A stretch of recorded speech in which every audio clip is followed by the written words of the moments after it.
Welcome, greetings, and salutations to you all. In today's video, I will be making something for my mother. Since it was almost Mother's Day, I had to think of something I wanted to make her, and I decided to make a cute hedgehog holding a heart with something that I got for her inside. To save on clay, I did place a few pieces of polystyrene in the middle, and I did surround that with foil or aluminum foil if you're fancy. To make sure that the legs and arms that I wanted to add was supported, I hot glued a bit of wire on top of the aluminum foil that was already there. Then I just used a bit of hot glue to stick the aluminum foil on top of the wire. And I couldn't really show how it looked after I added all the aluminum foil on the legs and the arms, since the aluminum foil on the legs and arms blended in with the body, so much so that you couldn't really see where the legs started and ended.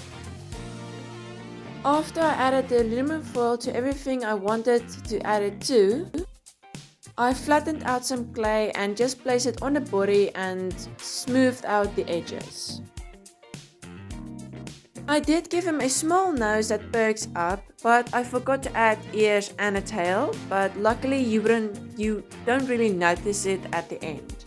I did use some tile pieces for eyes because I wanted a solid structure so that the eyes would be equal sizes. After that, I just added a hairy texture to everything.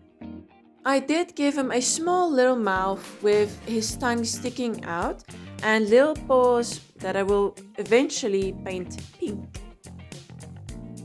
For the hedgehog's quills, I just cut toothpicks in smaller pieces. Some were just the tips and others were just cut in half. But the thing is, hedgehogs have 3,000 to 5,000 quills.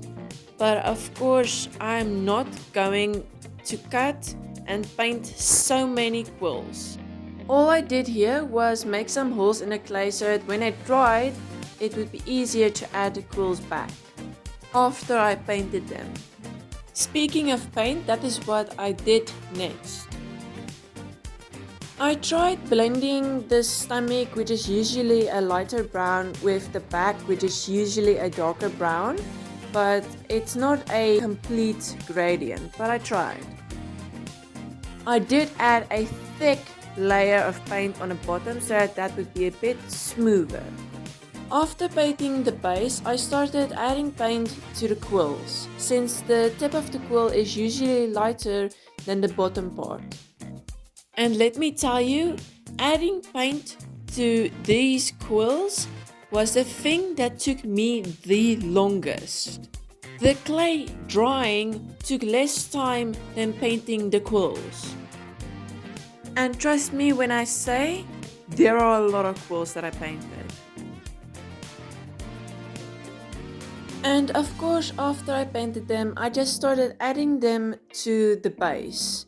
But rather than putting them just in the holes and hoping that they would stay there, I added a bit of hot glue on the bottom of every quill.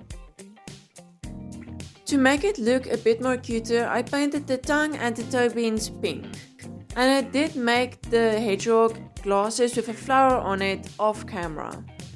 And I don't know why, but I forgot to add pupils. But this is the end product. If you enjoyed this video, please give it a like. And while you're down there, please subscribe. Have a wonderful day, all of you.